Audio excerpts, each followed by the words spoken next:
All right, last week we talked about meiosis and how you make gametes, and those gametes are haploid, and you get one from each parent, and they combine during fertilization to form a diploid zygote.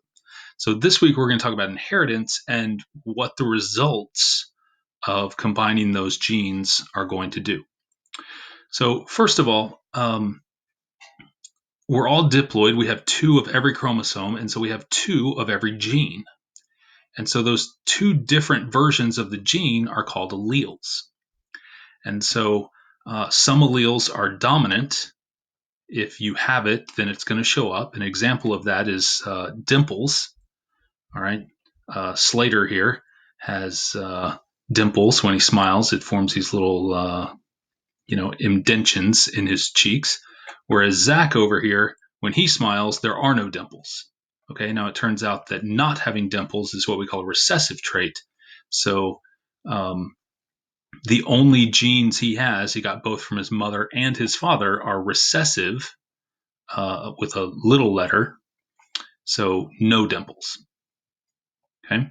Now we have a few words that we use to describe the genes that you have. First of all, genotype, which is one of the greatest words in science. A genotype is the type O genes that you have.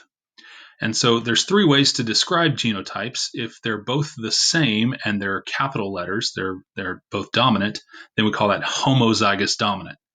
If you recall homo means same as a word part, and zygous, as you might guess, refers to a zygote.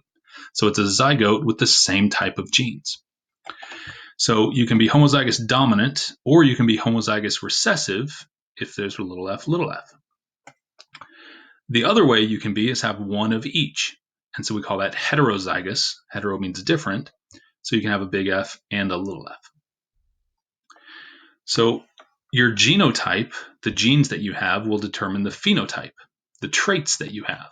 Remember, genes determine your proteins, and proteins determine your traits.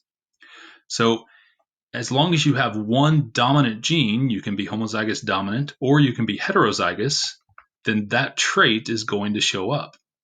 So we don't know if Slater over here is big F, or big F, little f.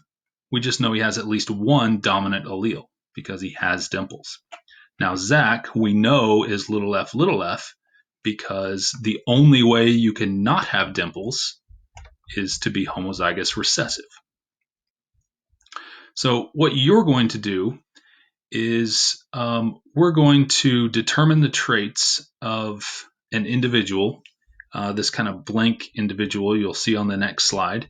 And the first thing you're going to do is just make up 10 different genotypes. Now, 3 should be homozygous dominant, 3 should be heterozygous, 3 should be homozygous recessive.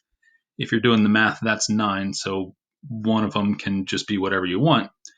And so you're going to fill those in over here where it says genotype. And you can just randomly pick them, or if you want to cheat and go to the next slide, you can. I've already filled in 3 of these. For nose length, I've gone big G, and so that is homozygous dominant.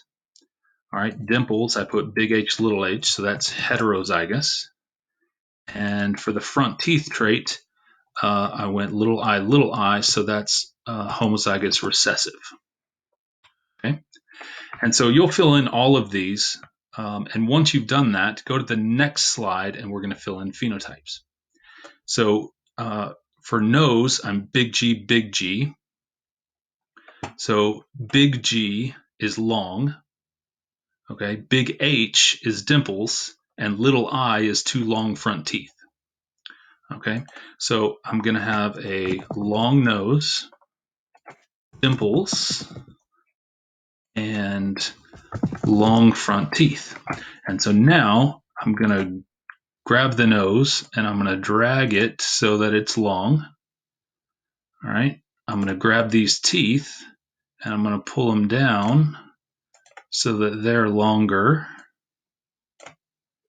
All right, and I'm going to take this dimple and I'm going to copy it and I'm going to paste it and I'm going to put the other one over here on the side.